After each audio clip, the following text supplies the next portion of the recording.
Product बनाने शुरू किए थे, लेकिन जब ये यहाँ से काम से गई तो लगभग 300 से 400 प्रोडक्ट इन्होंने बनाए। हजारों लोगों को गांव के युवक युवतियों को रोजगार दिया, छोटे प्रशिक्षण बड़े प्रशिक्षण दे करके, और माननीय नाना जी के संकल्प को पूरा करने में इन्होंने भी अपना योगदान किया। उनका भी हम अभिनंदन करते हैं, स्वागत करते हैं। देवेंद्र जी आप सबके साथ हैं, थोड़ा पढ़ाई करते हैं, बाहर से हम लोगों ने सुना है जितना, क्योंकि हम बहुत समय इनके साथ तो नहीं रहे, पर इनके जो विद्यार्थी थे वो जरूर हमसे मिलते रहते थे, और इन्होंने जो अनुशासन अपनी पढ़ाई में, अपने कार्यक्रमों में, अपने विषय को ठीक ढंग से रखने में, तो एक अच्छे शिक्षक के रूप में वो जाना जाता है, बड़े शिक्षक के रूप में जाना जाता है।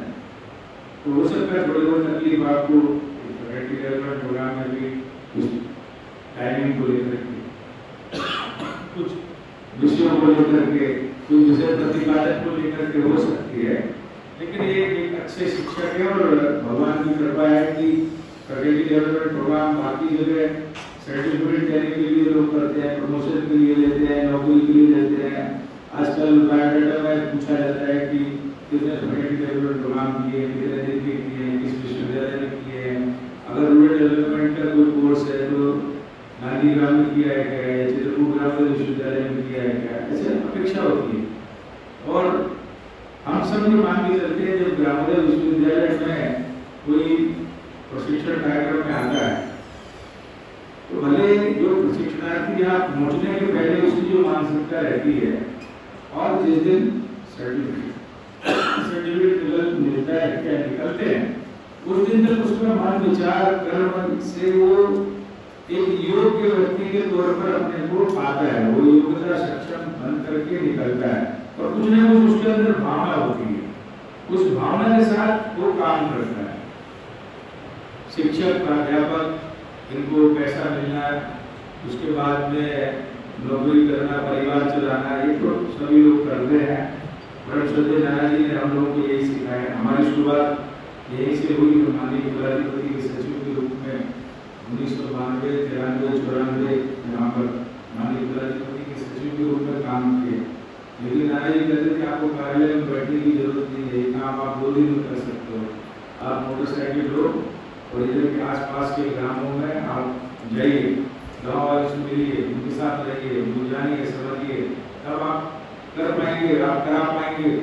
नहीं तो यहाँ पे जो शिक्षा संकाय है, कला संकाय है, विज्ञान संकाय है, कृषि संकाय है, उनको आप किस ढंग से बता पाएंगे कि गाँव की समस्याएं क्या है, और गाँव की समस्याओं के समाधान की दृष्टि से पाठ्यक्रम क्या होना चाहिए, पुस्तकें किसकी होनी चाहिए, और काम कैसे चलना चाहिए।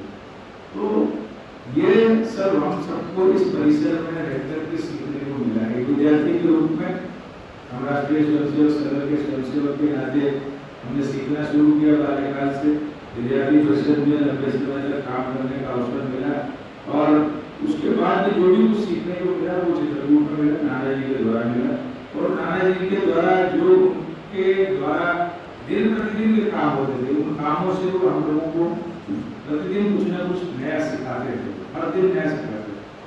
अभी यहाँ गुलास जी हैं, ये दर्शन शास्त्र के अच्छे प्राध्यापक हैं, मनीषा जी हैं, ये भी यहाँ से शोध कार्य की है, पीछे पीयूष जी हैं। अब पीयूष जी को जब शोध कार्य प्रारंभ कराया तो हमारे मन में था कि इतने प्रतिभावान बालक को पीएचडी तो करना चाहिए। तो बहुत सारे लोग पीएचडी कर लेते हैं, लेकिन नौकरी भी पा जाते हैं, लेकिन इनकी हम योग्यता और इनकी बुद्धिमत्ता को देख के हमें लगता था कि इनकी और जो प्रतिभाएं हैं उससे ज्यादा ये आवश्यक है कि इनको पीएचडी करना चाहिए। लगातार हम पीछे लगे रहते थे, इनको बुलाते रहते थे, विषय खोज के देते थे, और फिर लगे रहे। अंत में डॉक्टर अमरजीत सिंह जी और देवेंद्र जी को धन्यवाद करना चाहेंगे कि उन्होंने इनका शोध कार्य पूर्ण कराया, अच्छे विषय को पूर्ण कराया, जो समाज के लिए उपयोगी विषय। इस सब के पीछे जो हमारा कहने का ध्येय है वो ये है कि इस वातावरण में रह करके हमने कुछ सीखना है, समझना है, करना है, और प्रत्येक क्षण का हमारे लिए उपयोग होना चाहिए। हम सोच सकते हैं, थोड़ी देर ये सोच सकते हैं कि भाई अभी तो हमारा प्रशिक्षण वहाँ चल रहा है, यहाँ क्यों लाए? तो हम लोग गाँव में बैठ करके भी चौका लगाए हैं। पदयात्रा इन्होंने बताई, एक पदयात्रा वो किए, तो एक पदयात्रा हम लोग 2010 में किए, जो 11,500 किलोमीटर, 1,500 किलोमीटर 27-28 दिन हम लोग पदयात्रा किए, 500 गाँव में किए, 40-50 लोग साथ चले। तो हर प्रकार की परिस्थिति में रहना, काम करना, सुनने के लिए 2 लोग हैं वो भी बताना है, और 1,000, 10,000, 50,000 लोग हैं वो भी बताना है। 50,000 लोगों के बीच में भी चित्रकूट की बात को रखने का अवसर मिला, जो डॉक्टर एपीजे अब्दुल कलाम सामने वाले परिसर के बड़े प्रांगण में थे। और थोड़ा समय मिला अपने को, लेकिन चित्रकूट की महिमा, चित्रकूट की बात अगर रखने को मिला है, बताने को मिला है, तो निश्चित रूप से बताना चाहिए। चित्रकूट परम सत्यनारायण जी बोलते थे कि राम और भरत की ऐसी भूमि है जो समर्पण की भूमि है। दुनिया में कहीं कोई इतिहास ऐसा नहीं मिलता है कि जहाँ पर किसी को राज्य मिला और उसने छोड़ दिया, जिसको दिया जा रहा है वो भी छोड़ रहा है। चित्रकूट ऐसी जगह है जहाँ पर प्रभु राम को मनाने जब भरत यहाँ आए, भरत जी ने आग्रह किया उनको कि आप संभालिए, चलिए वनवास पूर्ण करिए। तो राम जी ने उनको कहा कि नहीं, आप संभालिए, आप हमारे लिए वन का संकेत है, वन का काम जाएंगे करेंगे, आप संभालिए। तो उन्होंने भी अस्वीकार कर दिया। और समर्पण की जो पराकाष्ठा है, उसका स्थान है ये चित्रकूट। यहाँ से जो हमें मिलना है वो त्याग मिलना है, तपस्या मिलना है, साधना मिलनी है।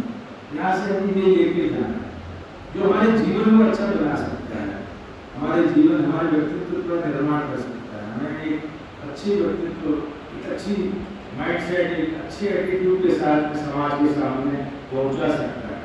इसलिए यहाँ पर कभी भी अवसर मिलता है आपको आने का, कामधरा जी परिक्रमा करने का, नदी तट पर जाने का, प्रभु श्री राम का वो जो 11.5 वर्ष का वनवास का काल है, उसको मन में स्मरण करते हुए, ध्यान रखते हुए कि क्या चीजें हुई होंगी। अगर वाल्मीकि जी का आश्रम यहाँ समीप में है, तो रामायण उन्होंने नहीं लिखी होती, जो प्रभु श्री राम के जीवन का दर्शन हमें कैसे होता, माता सीता के हमें क्या तपस्या का दर्शन कैसे होता। आज देश में इतने कथावाचक हैं, नगर में गीता प्रेस में हमें रामचरितमानस पहुंचाई होती है।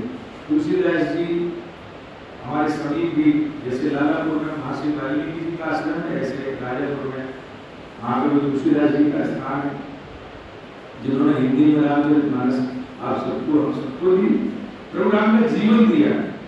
एक हमें एक ऐसे व्यक्तित्व का दर्शन कराया कि जो भगवान नहीं थे, लेकिन उनके जो जीवन की घटनाएं हैं उसके कारण उनको एक महामानव बना दिया, महापुरुष बना दिया, कि भगवान के स्थान को पहुंचाया। आपसे जब कोई तर्क करे तो भगवान हम नहीं मानते, लेकिन अगर कोई महापुरुष है, डॉक्टर भीमराव अम्बेडकर महापुरुष हैं, क्यों बने? क्योंकि उन्होंने समाज की जो कुरीतियां हैं उनको दूर करने के लिए प्रयत्न किया, प्रयास किया। उस संविधान सभा में वो रहे, उन्होंने संविधान बनाया, वो एक अलग बात है, लेकिन उन्होंने जो समाज को जहाँ पहुंचाना चाहिए उसके लिए काम किया। महात्मा गांधी जी राष्ट्रपिता बने, महात्मा को कहा गया तो उनके जो पहले का जीवन था उसको देख करके नहीं कहा गया, उन्होंने उनके जीवन के जो कुछ ऐसे प्रसंग थे जो उनको महापुरुष बनाते थे या राष्ट्रपिता कहलाते थे, तब वो राष्ट्रपिता या महापुरुष बने।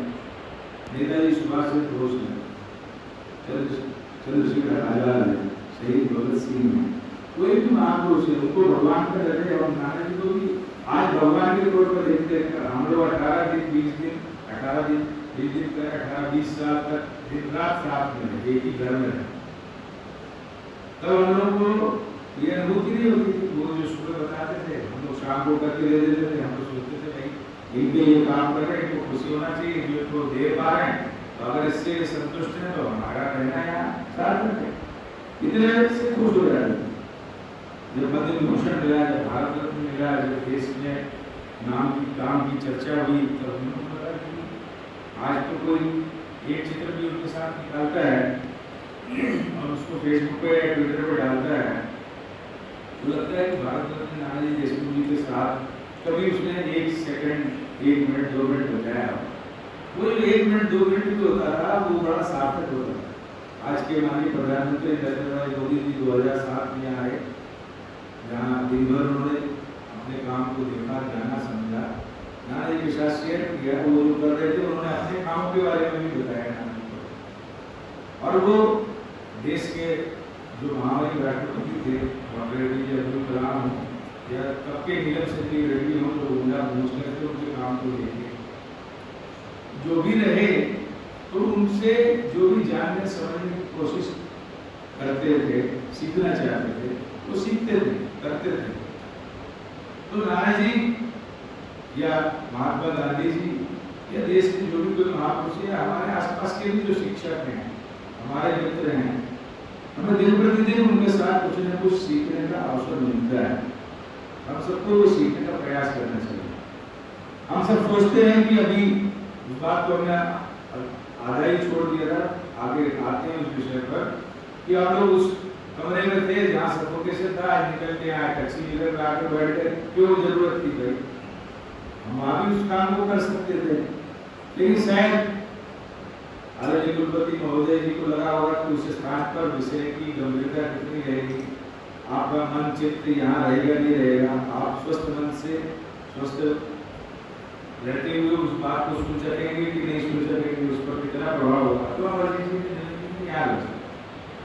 लेकिन ये हमारे लिए व्यवस्था हुई ऐसा नहीं है, ये हमें इसको उसी पॉजिटिविटी के साथ में आगे जाना है कि आवश्यकता थी इस बात की, इसलिए हमें आए, आवश्यकता थी इसलिए हमने चित्र पर माला डाली, और आवश्यकता थी इसलिए नदी प्रज्वलन किया, क्योंकि इनको एचजीएसीआई ने कम्युनिटी डेवलपमेंट प्रोग्राम करने के लिए दिया है। इनको कुछ चित्र चाहिए हैं, वो चित्र जरूरी है, अगर वो नहीं पहुंचेंगे तो आपकी रिपोर्ट नहीं बनेगी, रिपोर्ट किससे नहीं बनेगी तो जिनको पैसा मिला है उसकी सार्थकता नहीं होगी, और इनको ये काम करने के आवश्यक है, इसलिए ये कर रहे हैं। जब हम ये सोच करके यहाँ बैठेंगे तो हमें निश्चित रूप से बहुत कुछ अच्छा मिलेगा। हम पूरी निगेटिविटी के साथ में बैठे हैं, हमें कुछ अच्छा ही नहीं लग रहा है, उसके बाद में हम केवल सर्टिफिकेट या हमारी मानसिक रूप से प्रेजेंस से आए और बाकी हम शारीरिक रूप से यहाँ बैठे, मानसिक रूप से हमारा दुनिया भर में भ्रमण चल रहा है। बहुत सारे कार्यक्रम आयोजन होते हैं, हम देखते हैं कि मोबाइल फोन लोग लेकर के बैठे हुए हैं, बड़े बड़े आयोजन हो रहे हैं, मंच पर भी बैठे हैं, तब भी मोबाइल फोन चला रहे हैं। तब अपने को लगता है कि ये कैसे कर रहे हैं, बड़े बड़े लोगों के साथ होता है, पर हो सकता है उनके लिए वो आवश्यक हो, लेकिन अपने को अच्छा नहीं लगता है। तो ऐसी कुछ चीजें हैं जो हमें अपने काम में, हम अगर फैकल्टी डेवलपमेंट प्रोग्राम में आए हैं, हम शिक्षक हैं, शिक्षक बनने वाले हैं, शिक्षक नहीं भी बनने वाले हैं तो समाज के जागरूक नागरिक हैं। हम इस देश को आजादी के अमृत महोत्सव में ले जाने वाले एक युवा हैं, ये भारत के हम एक अच्छे राष्ट्रभक्त नागरिक हैं, देशभक्त नागरिक हैं। तो हमारा एक कर्तव्य बनता है कि हमें जो भी अच्छा मिल सकता है वो हमें समाज से देने का प्रयास करना, और जो हमारे पास है उसको समाज को देने का भी प्रयास करना, क्योंकि अगर हमें समाज ने दिया है तो हमें समाज को देने का प्रयास किया। हमारे माता पिता हमारे प्राथमिक शिक्षा में उनका बहुत बड़ा योगदान है। अगर हम बचपन से माँ और पिता और आसपास की जो परिवेश है, महाराज जी कहते थे माता पिता के साथ में जो आसपास का परिवेश है, मोहल्ले हैं, पड़ोसी हैं, आसपास के लोग हैं, रिश्तेदार हैं, उनका भी एक असर होता है हमारे ऊपर। जब वो आते हैं, मिलते हैं, पूछते हैं, बात करते हैं, चीजों को पूछते हैं, क्वेश्चन आंसर करते हैं, हमारी जिज्ञासा का समाधान करते हैं, उससे भी हम सीखते हैं। तो माता पिता का योगदान हमारे लिए है, इसलिए माता पिता का ध्यान रखना है, परिवार का ध्यान रखना है, आसपास की सोसाइटी का ध्यान रखना है, जिस गांव में, जिस देश में, जिस राज्य में, जिस क्षेत्र में जन्म लिया है, वहाँ के रिचुअल्स को, वहाँ की रीति रिवाज, परंपराओं को, उनको जानते समझते हुए हमें आगे बढ़ना है, काम करना है। फिर प्राथमिक शिक्षा, माध्यमिक शिक्षा, उच्च शिक्षा, और जब हम व्यावसायिक जीवन में जाते हैं, जैसे हम कहीं प्राध्यापक बनते हैं, कहीं हम स्वयं का व्यवसाय करते हैं, किसी भी प्रकार से हम एक व्यावसायिक जीवन में जाते हैं, तो हमें हमेशा प्रयत्न करना है कि जो देश को इस सकारात्मक सोच के साथ हम कैसे आगे ले जा सकते हैं, कैसे हम ज्यादा से ज्यादा लोगों को अपने काम के साथ जोड़ सकते हैं, कैसे हम ज्यादा से ज्यादा अपने काम में लोगों को सहयोगी बना सकते हैं, सहभागी बना सकते हैं। नारी विकास के काम के लिए पार्टिसिपेशन बस जरूरी नहीं है, होते हैं not only participation, peoples initiative and performance, लोगों की पहल और पुरुषार्थ के आधार पर, पराक्रम के आधार पर हमें आगे ले जाना है। हमें किसी को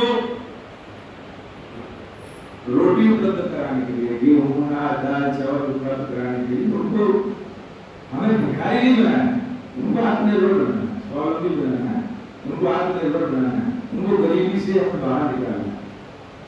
कहते जहाँ हम रहते हैं उसके आसपास कोई गरीब न रहे, कोई बेकार न रहे, कोई अशिक्षित न रहे, कोई अस्वस्थ न रहे, हरा भरा साफ सुथरा क्षेत्र हो, गाँव हो, कोई विवाद ना हो, नया कोई विवाद कचहरी में न जाए, विवाद मुक्त गाँव हो। ये नारायण की परिकल्पना थी। ये नारायण की परिकल्पना की ऐसा नहीं है कि स्वामी विवेकानंद जी की थी, ये महात्मा गांधी जी के भी ग्राम स्वराज में है, और ये जो देश को मानने वाले, चाहने वाले जितने भी महापुरुष हुए हैं, उन सबकी ये बात का निचोड़ है। स्वामी विवेकानंद जी ने भी हम लोग को यही कहा कि हमें अपने आसपास के जो लोग हैं, चाहे वो किसी भी जाति, धर्म, भाषा, प्रांत, मजहब के हो, हमें उनके लिए उनके भोजन का प्रबंध करना है, उनके लिए शिक्षा का प्रबंध करना है, उनके लिए स्वास्थ्य की चिंता करनी है।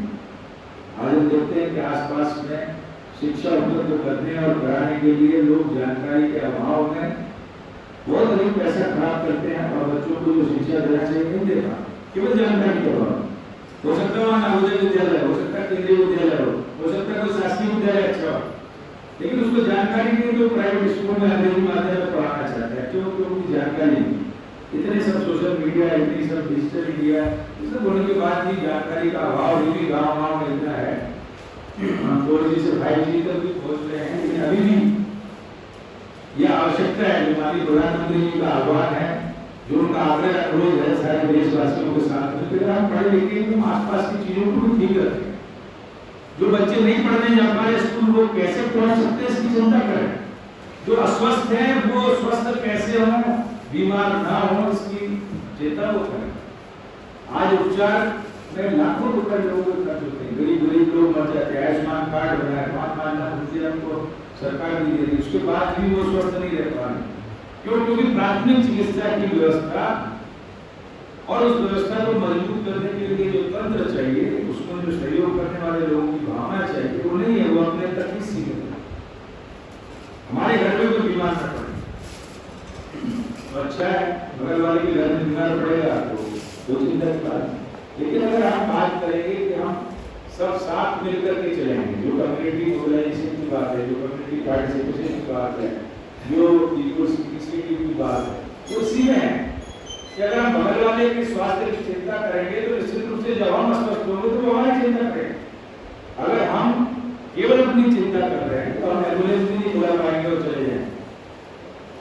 तो हमें come together, sit together, think together, plan together, work together, assess together, progress together, enjoy together, ये जो ये मूलभूत सिद्धांत है अपने देश का, जिसको कहा गया है कि हम साथ रहेंगे, साथ विचार करेंगे, साथ काम करेंगे, जो भी योजना बनेगी उसको साथ काम। और ऐसी योजनाएं सब सफल नहीं है। अभी एक फिल्म आने वाली है, एक स्वदेश आपने देखी होगी, और दूसरी भी कई ऐसी अच्छी विषयों पर फिल्म बनती है, आने वाली है।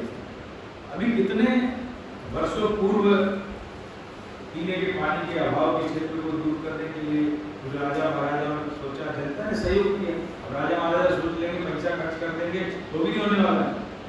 अगर जनता, जिनको मेहनत करना है, जिनको फावड़ा चलाना है, जिनको कुदाल चलाना है, तो मशीनें आ गई, JCB आ गई, और भी बहुत सारे नए मशीनरी आ गई है। लेकिन तब तो मशीनरी होती, तब तो वो ऊपर तक पत्थर पहुँचा है तो मैनुअली पहुँचा सकते हैं। हजारों वर्ष पूर्व बड़े मंदिर बने हैं, ऐतिहासिक इमारतें बनी है, पहाड़ों के ऊपर जो बड़े बड़े भवन बने हैं, सब मजदूरों ने काम किया।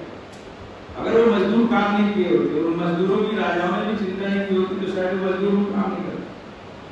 थोड़ा बहुत समय ऐसा रहा होगा कि जहाँ दबाव में, प्रभाव में काम किया होगा, लेकिन लंबे समय तक काम नहीं हो सकता। लंबे समय तक वही राजा काम करा सकते हैं जिन्होंने जनता को साथ लेकर के काम किया।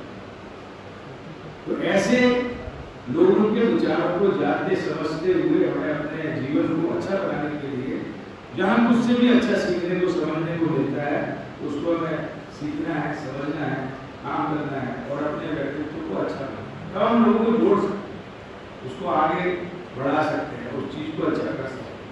अभी थोड़े समय पहले चर्चा हो रही चित्रकूट में 2 बार बाढ़ आई, एक बार 1992 में आई जब हम लोग यहाँ पहुंच गए थे, तो हमारा सेटअप इंफ्रास्ट्रक्चर इतना बड़ा नहीं था। उस समय हम लोगों ने प्रयत्न करके लोगों को बांधा, बड़ी बाढ़ आई थी, नदी पर अच्छी बाढ़, पूरा बांधा डूब गया। और बांदा जिले में यहाँ के विद्यार्थी जाकर के काम किए, जो MIT के विद्यार्थी थे, मैनेजमेंट के विद्यार्थी थे, वो 25-30 दिन वहाँ गाँव वालों के बीच में रह करके काम किए, तब उनको वो प्रेरणा मिली और तब उनमें से वो ऐसे लोग बन रहे हैं जो आज देश में अलग अलग स्थानों पर कुलपति बन रहे हैं। हमारे इस चित्रकूट ग्रामोदय विश्वविद्यालय से लगभग 5 या 6 कुलपति आज देश में हम लोगों ने यहाँ से दिए हैं, जो यहाँ से आगे बढ़ करके आए थे या लेक्चरर बन गया है। उन्होंने अपनी तपस्या से, साधना से, शिक्षण से, यहाँ की भावना से, यहाँ के विचारों को जानते समझते हुए आज देश को दे रहे हैं, बहुत कुछ दे रहे हैं। ये भी हजारों युवाओं को सिखा रहे हैं। तो उस बाढ़ में जब हमारे विश्वविद्यालय को जानता नहीं था, जो पहचान नहीं थी, जो परिचय नहीं था, उस समय हम लोग किए दीपावली मेला लगा। उस दीपावली मेले में 1992 में लाखों की संख्या में यहाँ श्रद्धालु पहुंचते हैं। दीपावली के समय 4-5 दिन चित्रकूट में हम लोगों का दूसरा साल था, पहली दीपावली थी। नाना जी ने हम लोगों से पूछा, भाई दीपावली पर क्या करने वाले? नाना जी दिल्ली जाने वाले, लेकिन उन्होंने हम लोगों से पूछा कि आप लोग क्या करने वाले? सब लोग जा रहे हैं, विश्वविद्यालय के सभी लोग जा रहे हैं, यहाँ कोई नहीं रहना, हमें रहना है तो हम रहेंगे। भाई सबसे जाके बात करो, सारे हिंदुस्तान के लोग, दुनिया के लोग तो यहाँ पे आ रहे हैं दीपावली में, उनके लिए कौन व्यवस्था करेगा, उनके लिए कौन रहेगा? ये शासन प्रशासन अकेले थोड़ी व्यवस्था करेगा। हम उस समय 100-125 की संख्या में यहाँ विश्वविद्यालय में हो गए थे। तब तक स्पोर्ट्स फैकल्टी थोड़ी स्टार्ट हुई थी। तो उन्होंने उस बात से हम सबके मन को एक झकझोर दिया। आए हम लोग तुरंत बैठक किए, सबको इकट्ठा किए, एक एक्सटेंशन डिपार्टमेंट होता था, और ये चीज रोज बैठक में अभी थे, बैठक हुई, तुरंत व्यवस्था बनी, तुरंत सब स्थानों पर गए, सारी योजना हो गई। आप ये सोचिए 3-4 दिन हम 150 लोगों ने विद्यार्थियों के साथ और आसपास के गाँव वालों को भी जोड़ा। वो बोले कि केवल आप शिक्षक और विद्यार्थी काम नहीं करोगे, इसमें आसपास के गांव के लोग भी ढूंढ के लाओ जो 3 दिन 4 दिन रुक करके यहाँ काम कर सके। ऐसे 35-40 लोग शुरुआत में हम लोग 4-5 महीने में जो संबंध बना पाए थे उसमें से निकाल के लाए। 100-150 लोगों ने 3 दिन रात सेवा, शासन प्रशासन का सहयोग किया, एक सफल मेले का संचालन किया हम लोगों ने उस अभाव में। ये 92 की बात। उसके बाद जब दोबारा बाढ़ आई, दूसरा बाढ़ यहाँ पे आई, 9-10 फीट घरों में पानी भर गया।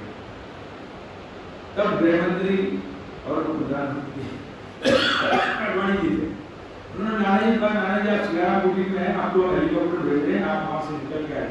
हम सभी वहीं थे सियारा कुटी, सोते पानी आ गया, हम लोग लेटे हुए थे और पूरे पलंग तैरने लगे से पानी में, अचानक पानी आ गया। हम लोगों ने अपनी व्यवस्था कर दी, नाना जी को बता दिया, नाना जी व्यवस्था हो गई, कितना सुरक्षित हो गया, वाहन जरूर सब डूब गए, खराब हो गए, लेकिन जो भी कुछ हो सकता है ना, लोग सुरक्षित हो गए। अभी क्या करना है? ठीक है, अच्छा है। थोड़ी देर बाद बोलते हैं थोड़ा रामघाट और यहाँ जाकर देखते हैं और वहाँ क्या स्थिति है। तो हम देखते हैं आजकल लोग बहुत बुरी हालत में हैं और 9-10 फीट तक सबके घरों में मिट्टी जमा है। शहर में निकला नहीं जा सकता, 3-4 दिन में यहाँ कोई भी बीमारी फैल सकती है। तो आप लोग क्या करोगे? आप लोग अपना घर साफ सुथरा रखने के लिए यहाँ रह रहे हो?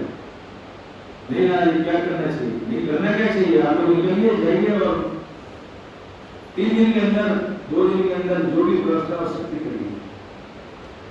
आप आश्चर्य होगा, हम लोग संसाधन प्रशासन खड़ा देखता रहा, पीयूष देखने वाले हैं, यहाँ जो रहने वाले सब देखने वाले हैं।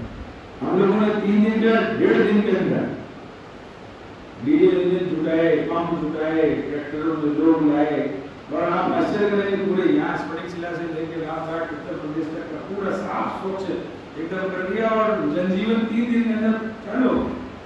और कलेक्टर एसपी सब खड़े हुए देखते रहे मुझे समझ नहीं आ रहा हो क्या रहा है, कहाँ से पंप आ रहे, कहाँ से लोग आ रहे, कैसे पंप लगा के घरों में सफाई कर रहे, लेकिन काम होता जा रहा है, दिन रात काम चल रहा है। ये कम्युनिटी पार्टिसिपेशन की बात। और जनता की समस्या को जानते हुए उसके समाधान के लिए प्रयत्न करना, अपने आसपास की समस्याओं को जानते हुए उसके लिए समाधान के प्रयत्न खोजना, ये तकनीकी विज्ञान और इस सब के साथ में जो नॉलेज है उसका भी हमें उपयोग करना है, आधुनिक तकनीकी का भी उपयोग करना है, आधुनिक विज्ञान का भी उपयोग करना है, जनता का सहयोग भी जुटाना है, और हम कम से कम पैसे में कैसे हम उस धन का सदुपयोग करते हुए चीजों को अच्छा कर सकते हैं, इसका हम प्रयत्न करना है। इस प्रशिक्षण में, शिक्षण में national council of road institute पहले इसका नाम था, नरसिम्हा राव जी ने ड्राफ्ट बनवाया, उस समय बना सब एक प्रेजेंटेशन हमें भी दिया होगा, जो एनजीएससी से यहाँ पर आए हुए हैं। और उस समय बड़े बड़े विद्वानों ने विचार किया इसकी आवश्यकता है, क्योंकि गांधी जी की नई तालीम और उसके आधार पर कुछ चीजें होनी चाहिए। नई तालीम में वही बात है जो आज नई शिक्षा नीति में बात कही गई है, जिसको हमारे प्रधानमंत्री जी ने देश के समक्ष प्रस्तुत किया है कि हम सब अपनी रुचि के अनुसार पढ़ सकें, खेल खेल में पढ़ सकें, जिनके पास ज्ञान है उनका उपयोग कर सकें, चाहे उनके पास डिग्री हो नहीं हो। ऐसी बहुत सारी बातें नई तालीम में भी है। और जो अगर हम देखते हैं तो विवेकानंद जी की जो शिक्षण पद्धति है, रविन्द्रनाथ टैगोर जी की जो शिक्षण पद्धति है, जो राधा कृष्ण जी की है वो है, जो भी शिक्षण पद्धति हमने देखी है, कृष्णमूर्ति जी की, जय कृष्णमूर्ति जी का जो है, इस प्रकार का जो भी शिक्षा नीति हमारे सामने देश के सब सामने आई, उसका निचोड़ एनसीआरआई गांव के जो शिक्षक है, जो ग्रामीण क्षेत्र के शिक्षक है, प्रशिक्षक है, उन तक पहुंचा सके, इसके लिए उन्होंने इस सब की योजना की। बाद में ये हुआ कि इसका कोई उपयोग नहीं, इसको बंद कर देना चाहिए। फिर महात्मा गांधी जी का जब वो चल रहा था आयोजन, उस आयोजन में इसमें महात्मा गांधी नाम जुड़ा और इसको इस संस्था को जीवित रखा गया। अभी भी इसका लगातार यही चलता रहता है, भाई इसकी आवश्यकता क्या है। लेकिन पिछले हम 5-7 वर्षों की अगर योजना देखेंगे, उनके कामों को देखेंगे, तो संपूर्ण देश में केंद्रीय विश्वविद्यालय और राज्य के विश्वविद्यालय जितनी सफलता से एमजीएनसीआरई ने सारे प्रोग्राम चलाए हैं, चाहे वो 3 महीने के लिए इंटर्नशिप की हो स्कॉलरशिप के माध्यम से, चाहे वो 1 वीक का चला हो, चाहे वो यूनिसेफ का जो तेलंगाना और आंध्र में चला हो ट्रेनिंग प्रोग्राम, ऐसे जितने भी कार्यक्रम अपने हाथ में लिए हैं पिछले 5-6 वर्षों में, वो बहुत कम पैसे में, बहुत कम बजट में सफलतापूर्वक केंद्र और राज्य सरकार के विश्वविद्यालयों के सहयोग से पूर्ण किए हैं। आप सोचेंगे 3 या 4 लोगों का स्टाफ होगा केवल, हम लोग तो ऑलरेडी वहाँ पे अपनी सेवाएं दे रहे हैं, लेकिन वहाँ चेयरमैन है, मेंबर सेक्रेटरी है, 2 और बाकी कंसल्टेंट है, इनकी मदद से काम कर रहा है। केंद्र सरकार के विश्वविद्यालय, राज्य सरकार के विश्वविद्यालय या जो ऑटोनोमस यूनिवर्सिटीज चल रही है, प्राइवेट यूनिवर्सिटीज चल रही है, अगर वो मदद नहीं करें तो ये संस्था नहीं चल सकती। लेकिन इस संस्था की बाध्यता इसी में है कि आपको एक किसी स्थान पर जाकर के किसी विषय के बारे में आपको जानकारी देना, उसके बारे में आपके सुझाव लेना, आपके साथ में बात करना और उन चीज़ों को ठीक ढंग से आप तक पहुँचाना। आज आज़ादी के अमृत महोत्सव में अपने देश को आप जैसे कर्तृत्ववान युवाओं की आवश्यकता है, जो देश समाज में सकारात्मकता के साथ में, पॉजिटिविटी के साथ में काम करने के लिए तैयार हो, चाहे वो अपने व्यवसायिक जीवन में किसी भी प्रकार से, अपना व्यक्तिगत जीवन, अपना पारिवारिक जीवन, अपना सामाजिक जीवन या व्यवसायिक जीवन, उसके बाद का होता है राष्ट्रीय जीवन, हम देश के लिए। तो उस देश के लिए जब हमें करने का अवसर मिले तो निश्चित रूप से हमें अपनी सेवाएं देना है, हमें अपने समाज के लिए हमारी जो आवश्यकता है तो हमें अपनी सेवाएं देना है, और जनता का सहभाग लेकर के, जनता का सहयोग लेकर के किसी भी विषय को जन आंदोलन बना करके हम विषयों को पूर्ण कर सकते हैं। नमामि गंगे में माननीय प्रधानमंत्री जी ने गंगा जी के ऊपर लंबे समय से काम चल रहा है, लेकिन जो फोकस टाइम फ्रेम एक्टिविटी शुरू हुई ये 2014-15 के बाद में गंगा मंत्रालय बना। ये ध्यान में आया कि गंगा जी और उसकी सहायक नदियां ऐसी हैं जो हमारे देश के आधे क्षेत्रफल को संभाल रही हैं, अगर पूरा गंगा बेसिन देखा जाए। गंगा जी हैं, यमुना जी की सहायक नदियाँ हैं, केन बेतवा रसायन है, और भी छत्तीसगढ़ तक वहाँ पहुँचते हैं जो सहायक नदियाँ हैं। कई राज्य उसके साथ में जुड़े हुए हैं, कितनी किलोमीटर तक की यात्रा है, दोनों तरफ के किसान। तो ये प्रदूषित जल नदी में नहीं जाना चाहिए, जल प्रवाह बना रहना चाहिए। वहाँ पर पर्यावरण की दृष्टि से जलीय जीव जंतु का संरक्षण संवर्धन होना चाहिए।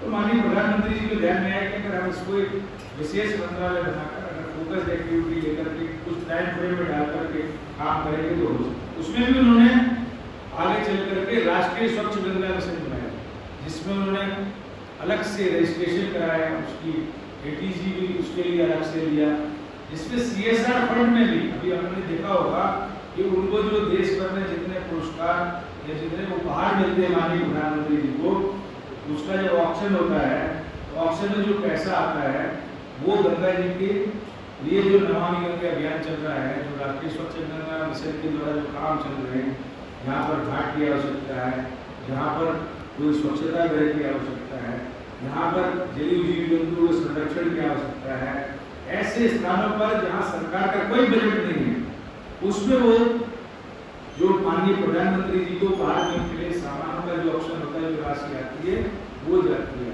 उस राशि से वो खर्च होता है। ऐसे ही देश भर में CSR फंड जो मोटिवेट करके लाया जा सकता है, 2 रुपए 5 रुपए से लेकर के कितनी भी बड़ी उसकी धनराशि हो सकती है, वो उसमें जमा होती है, उसमें इनकम टैक्स में रिबेट मिलता है, लोग सहयोग करते हैं। तब जाकर के केवल सरकार के धन से नहीं, सरकार ने तो आज तक 30,000 करोड़ रुपया राज्य सरकारों को इस काम के लिए दिया है, लेकिन उसके बाद भी माननीय प्रधानमंत्री जी को, जल शक्ति मंत्री को, राष्ट्रीय स्वच्छ गंगा मिशन के महानिदेशक को जनता के सामने ये बार-बार आह्वान करना पड़ता है कि जब तक ये विषय जनता का नहीं होगा, जन आंदोलन नहीं बनेगा, जब तक जनता इसमें सहयोग नहीं करेगी, तब तक हम STP बना करके प्रदूषित जल को गंगा जी में जाने से नहीं रोक सकते। हम जो पूजन सामग्री है वो नदी में डालने से नहीं रोक सकते, हम फोटो फ्रेम कपड़ा जो उसमें प्रोवाइड करते नहीं रोक सकते। इसलिए गंगा विचार मंच जैसे जो संगठन है, जो देश में गंगा को अपनी जीवनदायिनी मां मानते हैं, ऐसे जो संगठन है या व्यक्ति है, चाहे वो किसी भी प्रकार की विचारधारा से जुड़े हुए हों, लेकिन वो चाहते हैं कि गंगा प्रदूषित ना हो, ऐसे सभी लोगों को जोड़ करके देश भर में एक गतिविधि चलाई जा रही है कि हम गंगा में प्रदूषित जल को न जाने, गंगा में जलीय जीव जंतुओं का संरक्षण हो, गंगा जी के दोनों किनारे औषधीय पौधों का संरक्षण हो, गंगा के किनारे जितनी भी इमारतें हैं, ऐतिहासिक इमारतें हैं, उनका संरक्षण संवर्धन किया है। वो एक पायलट प्रोजेक्ट के तौर पर है। देश में कृष्णा है, कावेरी है, अगर एक नदी पर हम लोग दुनिया में देखते हैं, अलग अलग देशों में एक नदी ऐसी हुई है कि जिन पर पूरा जनजीवन चल रहा है, बसा हुआ है, और वो प्रदूषित हुई, वहाँ भी जनजीवन प्रभावित हुआ, नुकसान हुए, बीमारियां हुई, लोग परेशान हुए, और फिर उसके बाद में आज देश में अगर अन्य प्लास्टिक की बात हो रही है या सिंगल यूज प्लास्टिक की बात हो रही है या उसको थर्माकोल की प्लेट्स और उनकी बात हो रही है कि उनको रोका जाए, तो दूरगामी परिणाम उसके अपने लिए अच्छे नहीं है। इसलिए ये कहा जा रहा है कि हमें प्लास्टिक के प्रयोग से बचना चाहिए। हम दोना, पत्तल, कागज, इन चीज़ों का प्रयोग अपने जनजीवन में, अपने उपयोग में कर सकते हैं, और हमें किसी भी प्रकार से अपने जीवन में ये प्रयास करना चाहिए कि हम न गंदगी करें। जो माननीय प्रधानमंत्री जी बोलते हैं कि हम न स्वयं गंदगी करें, न किसी को करने दें, न करने दें तो हम किसी के युद्ध नहीं करेंगे, लेकिन हम उसको निवेदन करेंगे, उससे जाकर के हम बताएंगे कि भाई आसपास अगर स्वच्छता रहेगी, आपके घर में स्वच्छता रहेगी, आपके मोहल्ले में स्वच्छता रहेगी, आपके गांव में स्वच्छता रहेगी, तो कोई बीमार नहीं पड़ेगा। स्वच्छ जल रहेगा तो हमारा जो स्वास्थ्य है वो ठीक रहेगा, क्योंकि पीने के पानी से ही बहुत सारी बीमारियां हो रही हैं। तो चाहे हम हर घर नल जल ये योजना कर ले, लेकिन उस सबके बाद भी हमें नदियों को बचाने की जरूरत है, और नदियों को जब तक हम बचाएंगे, नदियों में हम स्वच्छ जल प्रोवाइड करेंगे, उसके लिए हम जनता को जागरूक करेंगे, जन आंदोलन बनाएंगे, जनता हमारे साथ जुड़ेगी, तब वो चीजें हो सकती हैं, हुई हैं। जब भी कोई इस प्रकार के अभियान चले हैं अपने देश में, जो सामाजिक कार्यकर्ताओं ने बड़े बड़े अभियान किए हैं, वो चाहे किसी भी विचारधारा के रहे हो, लेकिन अगर उन्होंने किए, जैसे विनोबा भावे जी ने उसमें भूदान आंदोलन चलाया, वो आंदोलन में सबने सहयोग किया, उन्होंने एक उस व्यवस्था की बात की थी, उसके माध्यम से सुंदरलाल बहुगुणा ने उत्तराखंड में पेड़ों को बचाने की बात की है। उसके पहले कुछ महिलाओं के समूह ने वहाँ पर पेड़ों को बचाने की बात की, तो पेड़ बचे, वहाँ पर उनको काटने पर रोक लगी। हम लोगों ने भी अपने क्षेत्र विशेष में देखा है, जहाँ कल गए थे पिंडरा गाँव, उस गाँव में वहाँ पर 90 के पहले एक फसल होती थी, वो भी अगर पानी नहीं मिला तो फसल खत्म हो जाती। 1992 में हम लोगों ने फर्स्ट एक्सपेरिमेंट वहाँ पर सूरजमुखी को लगाने का किया। केवीडी के एक साइंटिस्ट वहाँ पे गए, उन्होंने सूरजमुखी का प्रयोग कर दिया, क्योंकि वो सूरजमुखी की पढ़ाई की। उनको नहीं पता था कि पिंडरा में सूरजमुखी होगा नहीं होगा, जमीन है कि नहीं है, लेकिन उन्होंने कर दिया। अब वो असफल हो गए, दुखी हो गए, वो हुआ ही नहीं वहाँ अच्छे से। डॉक्टर सुशील सिंह उनका नाम, और आजकल वो जोनल प्रोजेक्ट डायरेक्टर हैं, जोधपुर बैठते हैं, 3 राज्यों में मुखिया हैं। यहाँ से उन्होंने मजगमा से उस काम को शुरू किया था, खेती के मुखिया 3 राज्यों यहाँ शुरू किया। एक प्रयोग उनका सफल हुआ। दोबारा आपने जब सरसों और चने का प्रयोग कर वहाँ किया, कराया एक गाँव में, बढ़िया फसल हो गई, पूरे आसपास के क्षेत्र के लोग देखने आ गए।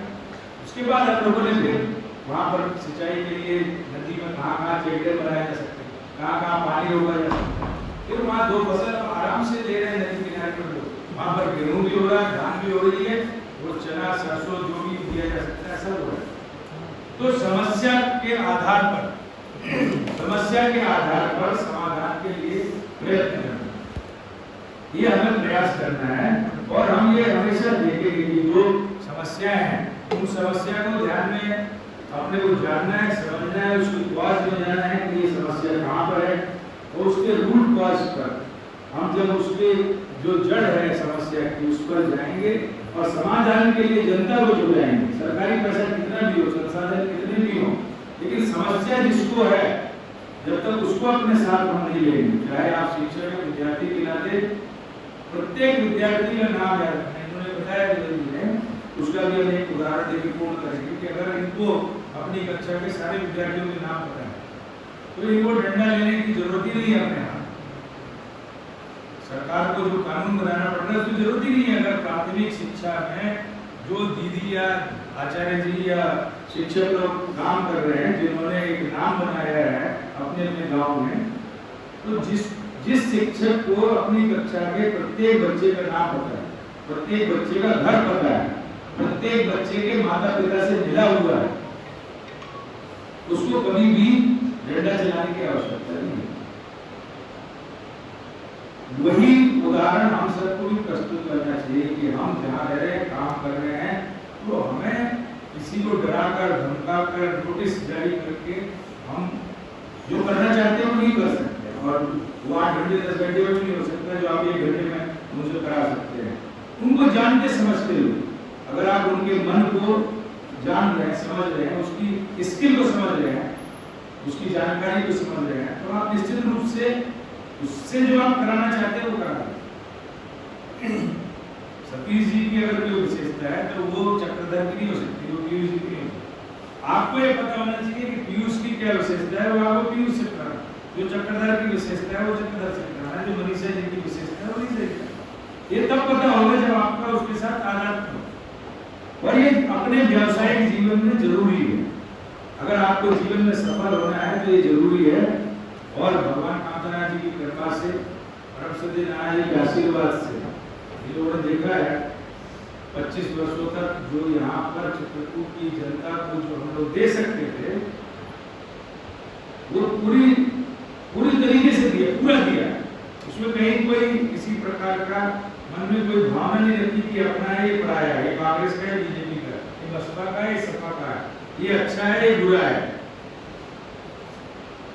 ये तो अच्छे कपड़े पहनते हैं, तो गंदे कपड़े पहनते हैं, ये तो रात को 11 बजे घूमता है, इससे क्यों मिलना बात नहीं। अगर रात को 11 बजे घूमने वाले बच्चों के समूह को हम खड़े होकर के मिलते हैं तो अगले दिन वो 11 बजे वहां नहीं मिलता था।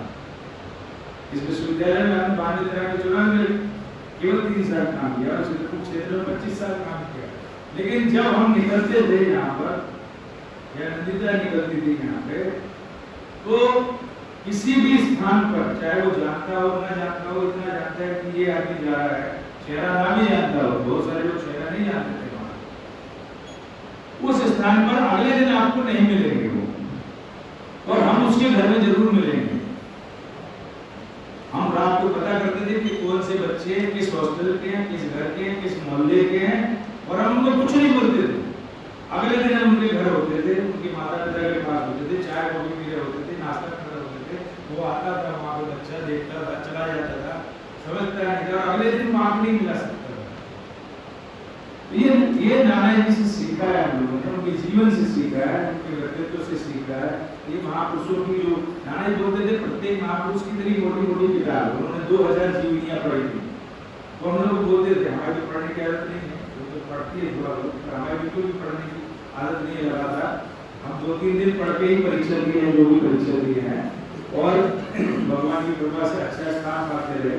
लेकिन किताबें नहीं पढ़ने का अभ्यास है। एक ही किताब हमने एक दिन में पढ़ी। एक हमारा काम करने वाला सहयोगी कार्यकर्ता एक दिन डॉक्टर APJ अब्दुल कलाम की जीवनी ले आया, हमने बोला आप मिले हैं, उनके विचार सुने हैं, काम किए हैं, बोले नहीं आज आपका जन्मदिन है, आज के दिन आपको इसको पढ़ना है, आज ही पूर्ण करना है। वो एक ही दिन हमारे जीवन का आज तक का ऐसा है कि जब हमने सुबह किताब शाम को खत्म की, बाकी कभी पूरी किताब पढ़े नहीं। लेकिन नारायण बोलते थे कि महापुरुषों की जीवनियों से हम कुछ ऐसे प्रसंग निकाल सकते हैं कि महापुरुष बने कैसे। जरूरी नहीं आप पूरी किताब पढ़ें, लेकिन उनके जो टर्निंग पॉइंट है लाइफ के, उन टर्निंग पॉइंट्स को हम पढ़ सकते हैं, अपने जीवन में उतार सकते हैं, एक सामान्य नागरिक के नाते उनको जान समझ सकते हैं, कर सकते हैं। तो ये करने वाली चीजें हैं जो हम लोग सहजता से कर सकते हैं, उनको करने का हमें प्रयास करना है। और आप सब यहाँ पर जो भी समय लगाएंगे, जो सीख रहे हैं, समझ रहे हैं, वो अपने जीवन में जितना अधिक उसको उपयोगी बना सकते हैं उतना अवश्य करिएगा। यही आपसे प्रार्थना है। बहुत बहुत धन्यवाद।